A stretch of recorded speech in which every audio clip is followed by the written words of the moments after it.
Assalamualaikum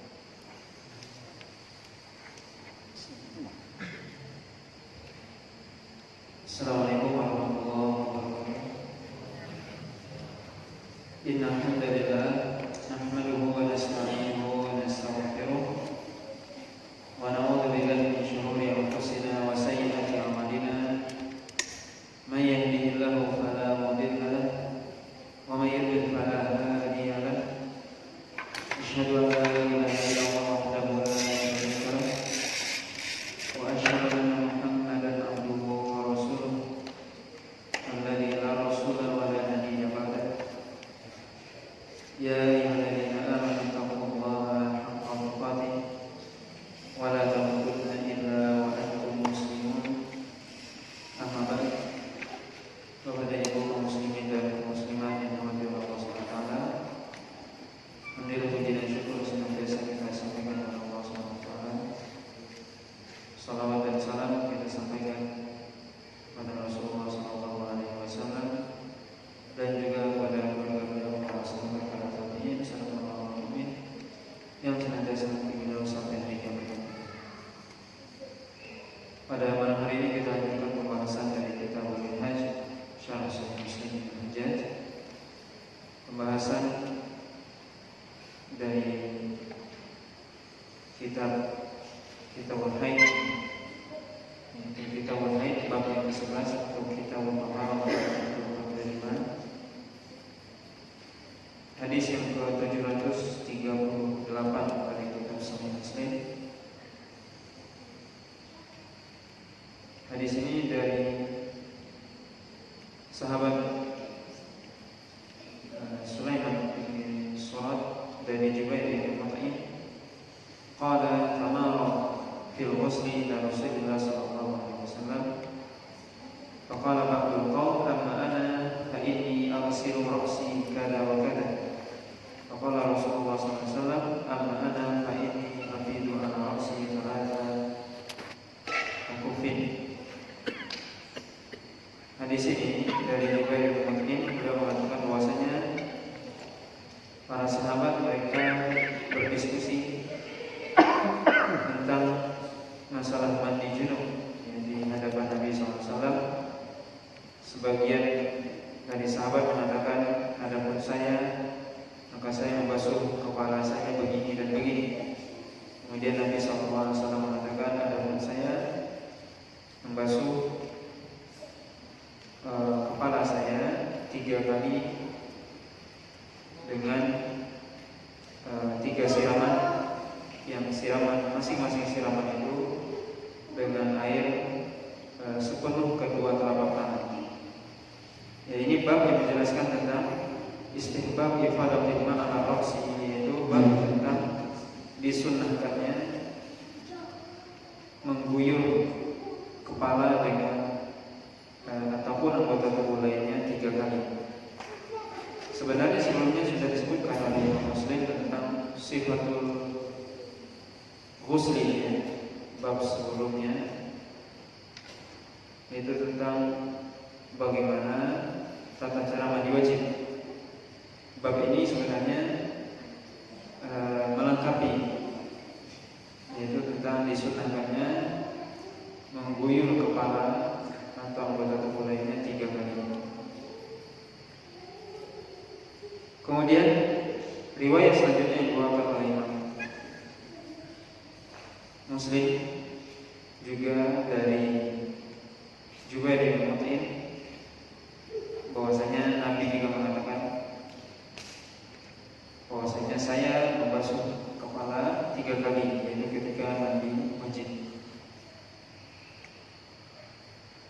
Hadis selanjutnya dari Jabir bin Abdullah, anna wafda Thaqif sa'alu Nabi sallallahu alaihi wasallam faqalu inna ardana ardun baridah fa kaifa bil ghusli, faqala amma ana fa ufrigu ala ra'si thalathan. Jabir bin Abdullah mengatakan bahwasanya utusan dari Thaqif datang kepada Nabi sallallahu alaihi wasallam dan bertanya kepada Nabi. Mereka mengatakan, sungguhnya negeri kami adalah negeri yang dingin. Bagaimana cara mandi? Bagaimana dengan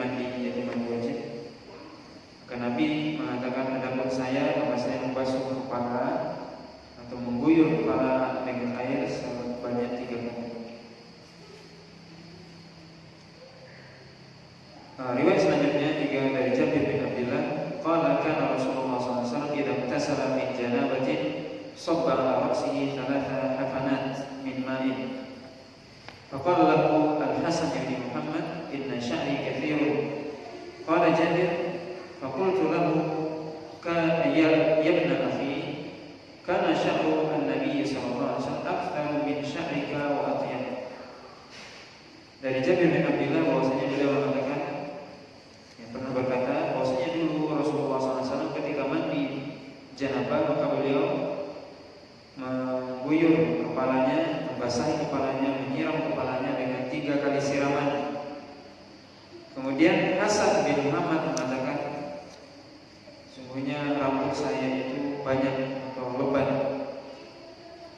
Maka Jabir mengatakan, aku katakan kepada dia, wahai anak saudaraku, sungguhnya rambut Rasulullah SAW itu lebih lebat dari rambutmu dan lebih baik atau lebih bagus. Dari hadis yang dibawakan ini, dari hadis-hadis yang dibawakan oleh Imam Muslim ini, dalam bab ini bahwasanya dianjurkan bagi kita ketika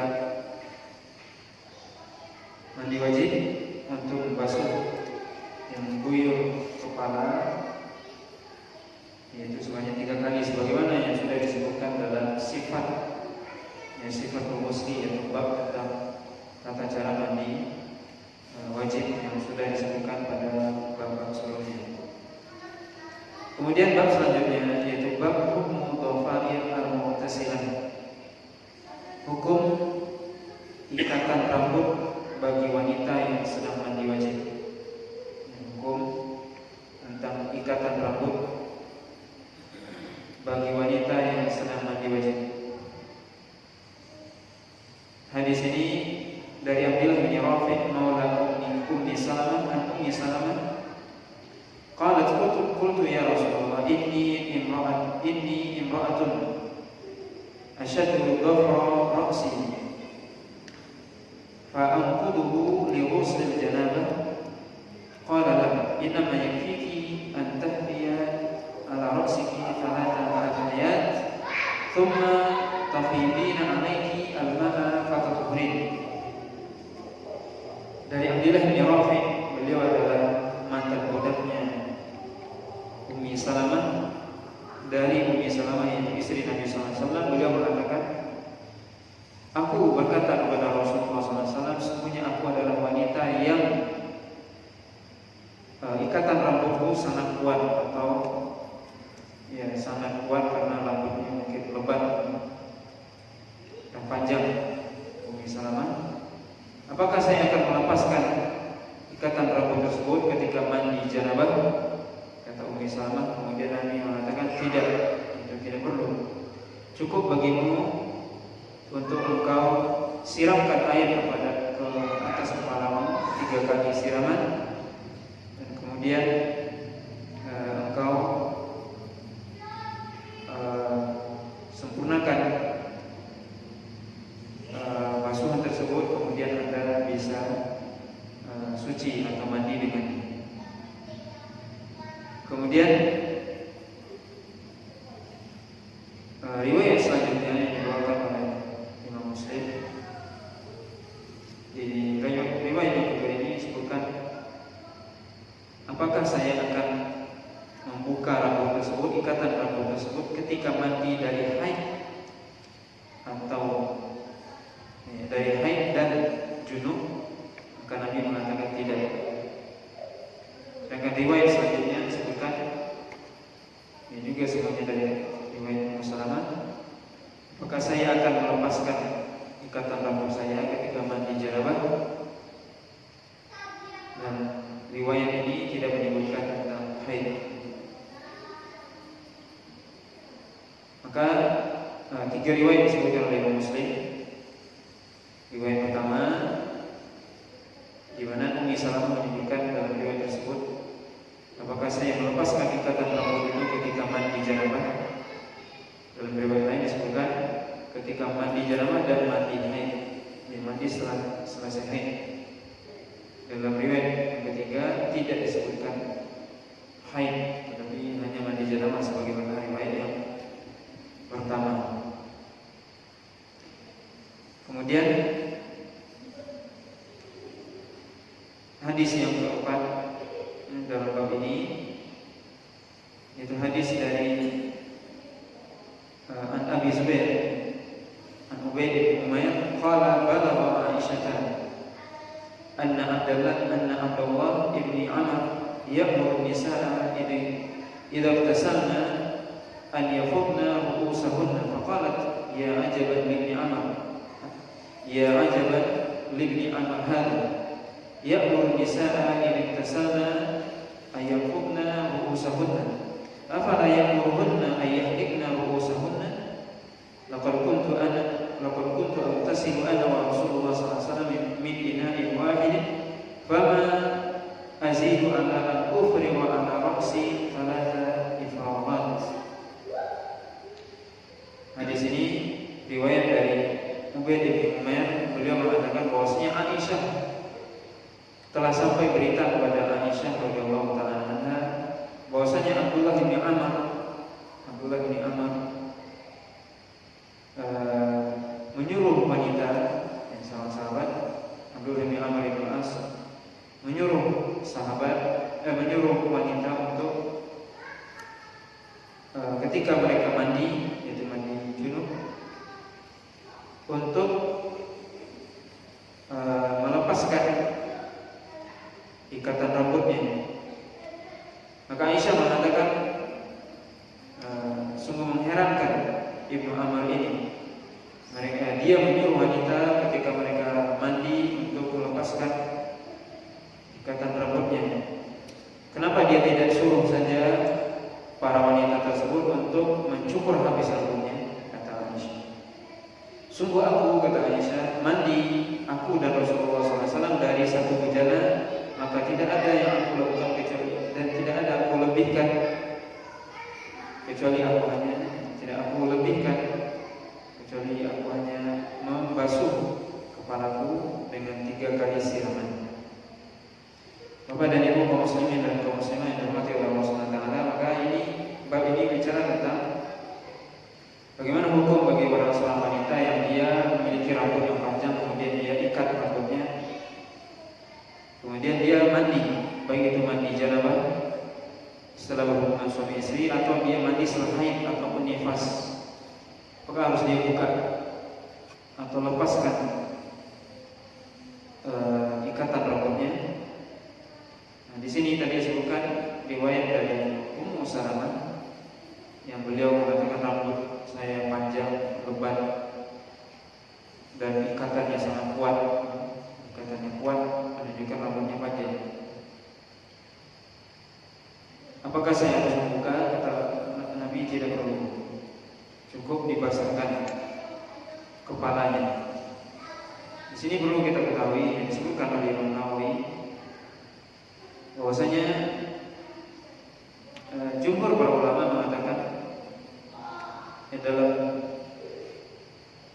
mandi wajib baik laki-laki ataupun perempuan sama, yaitu harus membasuh kepala dengan sebenar-benarnya sehingga air itu benar-benar sampai ke dasar kepala atau tempat tumbuhnya rambut. Tidak hanya di bagian atas rambut, tapi juga sampai ke kulit kepala. Maka ini semua sama, baik itu laki-laki ataupun perempuan. Ketika mandi wajib harus basah sampai ke kulit kepala. Maka Imam Nawawi mengatakan setelah membawakan riwayat Imam Muslim ini, bahwasanya jumhur para ulama mengatakan yang wajib untuk membasahi kulit kepala seluruhnya, dan itu dilihat dengan kondisi rambut. Artinya kata Imam Nawawi bahwasanya yang wajib itu adalah basah seluruh kulit kepala. Kalau seandainya tanpa membuka ikatan rambut yang panjang tadi sudah cukup, maka tidak perlu dibuka. Tapi kalau seandainya tidak cukup, misalnya ikatan itu menghalangi sampainya rambut, menghalangi sampainya air ke kulit kepala, maka wajib untuk dibuka. Ini ya perkataan Imam Nawawi di sini. Dan beliau juga menyebutkan di sini ya, beberapa pendapat ulama. Imam An-Nawawi mengatakan bahwa wajib untuk dibuka dalam semua keadaan. Imam Hasan Al-Basri mengatakan wajib dibuka ketika mandi selesai haid saja atau nifas, sedangkan ketika mandi janabah tidak. Maka ini ya wallahu a'lam, sebagaimana disebutkan oleh Imam Nawawi di sini, yang menjadi ukuran adalah bagaimana seorang baik itu laki-laki maupun perempuan ketika dia mandi wajib, maka benar-benar dia menggosok kepalanya atau mungkin memijit kepalanya ketika mandi, benar-benar air sampai ke kulit kepalanya. Makanya tadi ditanyakan oleh Ummi Salamah, tujuannya apa? Karena mungkin ada kekhawatiran kalau saja tidak dibuka rambutnya, ikatan rambutnya tidak sampai air ke kulit rambutnya. Maka ini yang perlu menjadi perhatian bagi semuanya, baik laki-laki ataupun perempuan, maka wajib untuk sampai air kepada kulit kepala ketika mandi. Kemudian juga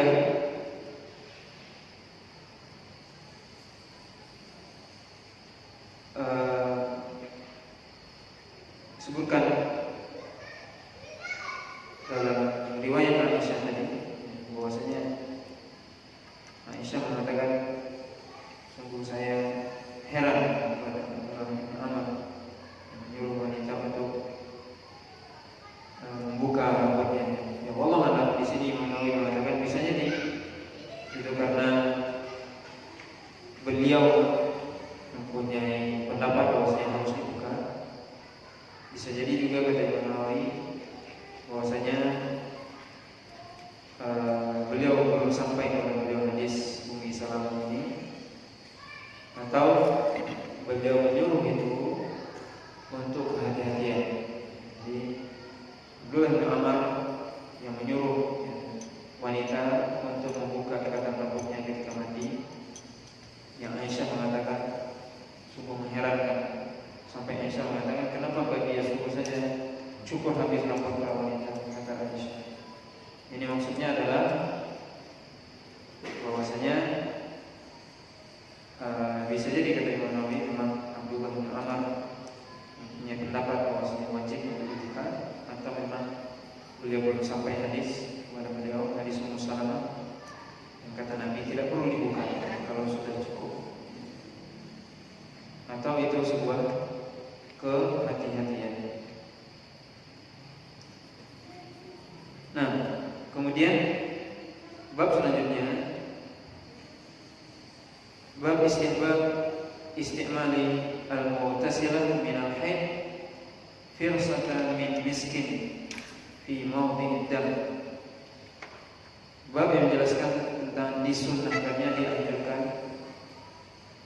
untuk menggunakan, disunahkan bagi seorang wanita yang mandi selesai haid untuk menggunakan kapas yang sudah diberi minyak wangi atau parfum, dan kemudian meletakkannya di tempat keluarnya darah, itu darah haid.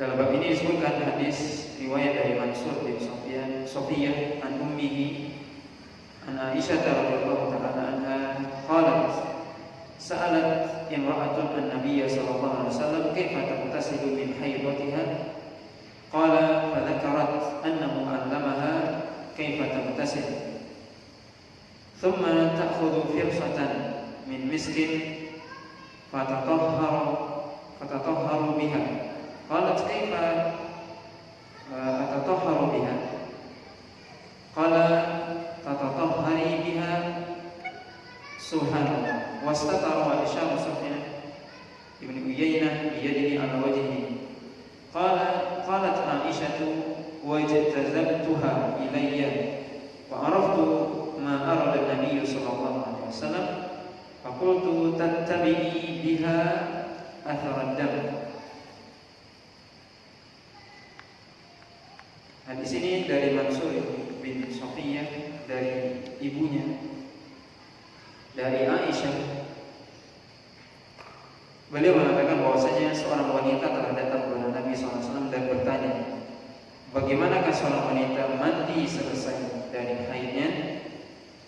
Maka perawi hadis mengatakan bahwasanya Aisyah menyebutkan bahwasanya Rasulullah SAW mengajarkan kepada dia bagaimana cara mandi. Kemudian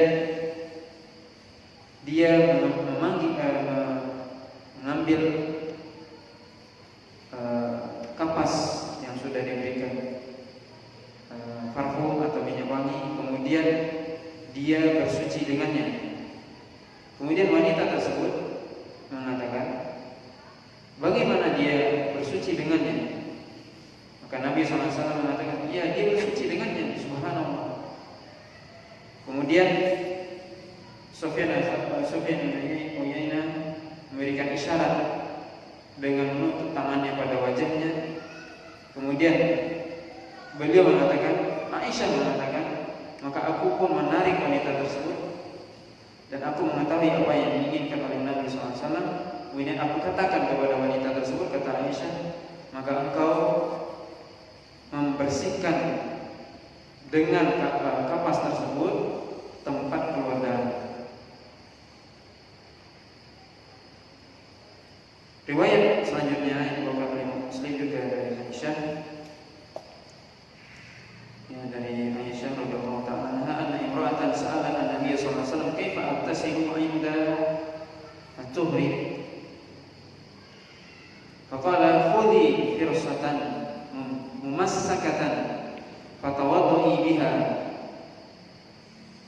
Aisyah mengatakan bahwasanya ada seorang wanita yang datang kepada Nabi sallallahu alaihi wasallam dan bertanya, bagaimana aku mandi ketika sudah suci, yaitu selesai dari haid dan suci? Maka Nabi SAW mengatakan, ambillah kapas yang sudah diberikan minyak wangi atau parfum, kemudian berwuduklah dengannya. Riwayat selanjutnya dari Ibrahim bin Muhajir qala sami'tu Safiyah tuhadithu an Aisyah anna Asma sa'alat an-nabiy sallallahu alaihi wasallam an ghuslil mahid faqala ta'khudhu ihdakunna ma'aha wa sidrataha fatatahharu fatuhsinu tuhura thumma tasubbu ala ra'siha fatadluquhu dalkan shadidan hatta tablugha syubna ra'siha thumma tasubbu 'alaiha al-ma' thumma ta'khudhu firsatan mumassakatan fatatahharu biha. Faqalat Asma, wa kaifa tatatahharu biha? Faqala subhanallah, tatahharina biha. Faqalat Aisyah, ka'annaha tukhfi dhalika tattabi'ina athar ad-dam. Wa sa'alathu an ghusl al-janabah faqala ta'khudhu ma fatatahhara fatuhsinu tuhura aw tughlibu tuhura thumma tasubbu ala ra'siha fatadluquhu hatta tablugha syunna ra'siha thumma tufidu 'alaiha al-ma'. Faqalat Aisyah, ni'man nisa' nisa'ul ansar lam yakun yamna'hunna al-haya'u ayatafaqahna fid din. Hadis dari Ibrahim bin Muhajir, beliau mengatakan, saya mendengar Safiyah bercerita dari Aisyah radhiyallahu ta'ala anha bahwasanya Asma datang kepada Nabi SAW dan bertanya tentang bagaimana mandi selesai dari haid. Maka Nabi SAW mengatakan, hendaknya dia, salah seorang di antara kalian, kata Nabi, yaitu kalian para wanita, mengambil airnya, ya, air untuk mandi, dan sidirnya, bidaranya, kemudian dia mandi dengannya, dia baguskan wuduknya atau bersucinya atau berwuduknya, kemudian dia siram air ke atas kepalanya dan dia gosok kepalanya atau dia pijit kepalanya dengan kuat sehingga sampai air itu kepada kulit kepalanya. Kemudian dia siram air tersebut, kemudian diambil kapas yang ada yang sudah diberikan minyak wangi, kemudian dia bersuci dengannya. Asma mengatakan, bagaimana dia bersuci dengannya? Nabi SAW mengatakan, subhanallah, dia bersuci dengannya, bersihkan dengannya. Aisyah mengatakan, seolah-olah Aisyah menyembunyikan perkataan itu atau berbisik padanya dengan mengatakan, kamu bersihkan bekas darah itu. Kemudian dia bertanya tentang mandi janabah. Kemudian Nabi jelaskan bahwasanya agar dia mengambil air, kemudian dia baguskan mahramnya, kemudian dia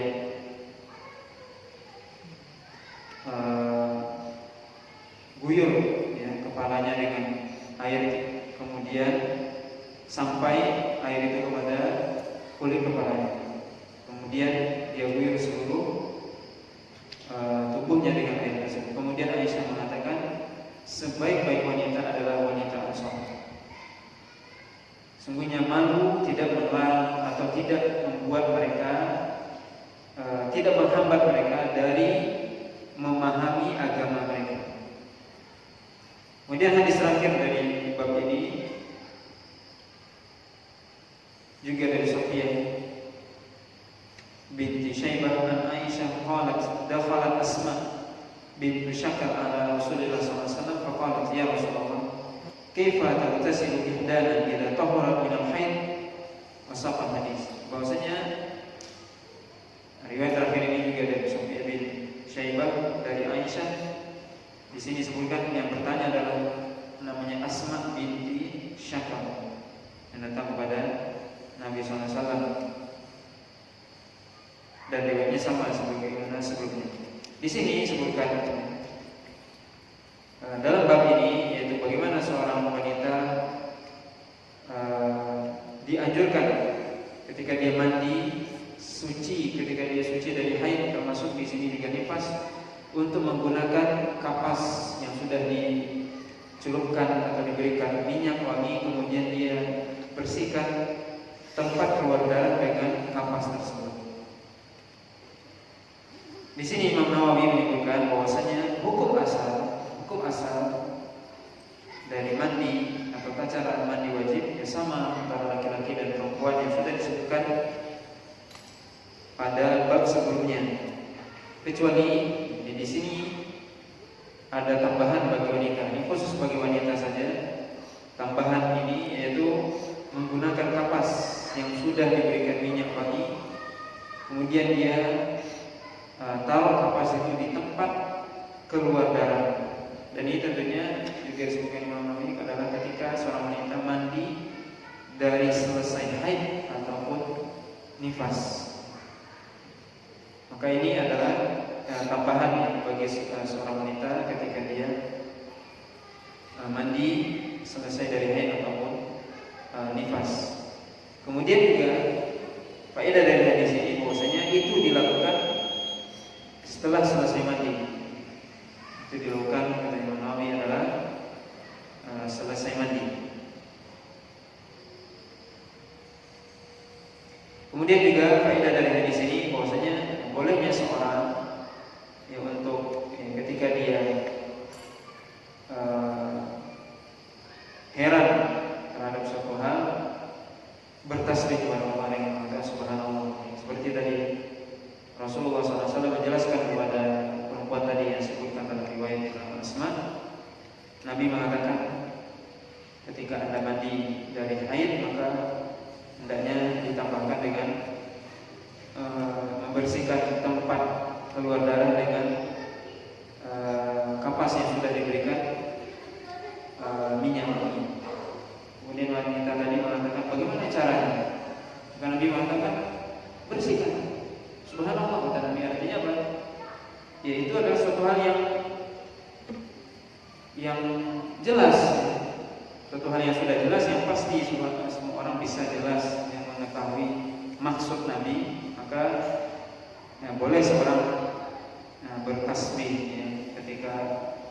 melihat suatu hal yang mengherankan, artinya ini suatu hal yang sudah jelas kok tidak dipahami, mestinya dipahami.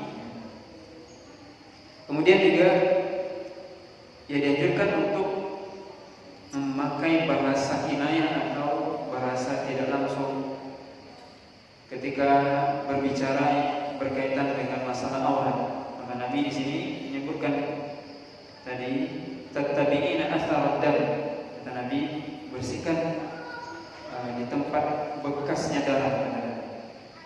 Maka di sini bahasa Nabi bahasa isyarat yang mestinya bisa dipahami. Dan begitu juga kita berbicara ketika berkaitan dengan aurat, maka berbicara dengan bahasa isyarat yang tidak perlu berbicara dengan bahasa yang vulgar ataupun bahasa yang paling yang jelas, karena itu sudah cukup dipahami. Kemudian juga faedah dari hadis ini juga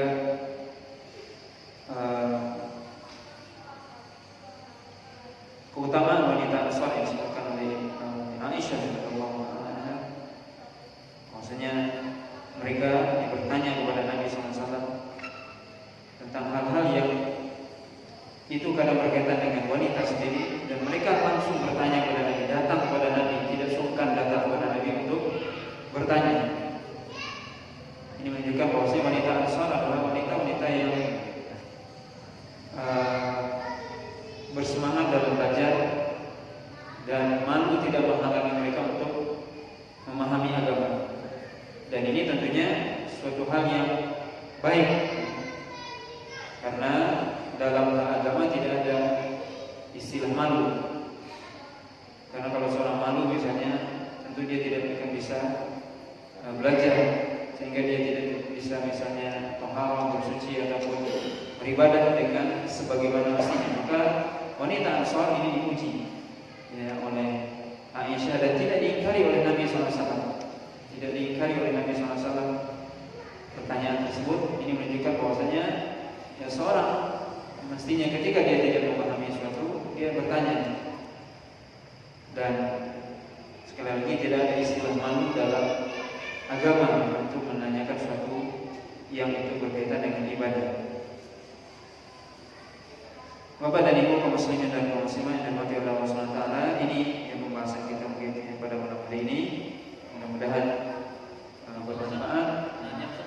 Nah, yang berkenaan dengan mandi tadi itu pelaksanaannya pada saat selesai penanganan hubungan atau bisa ditunda.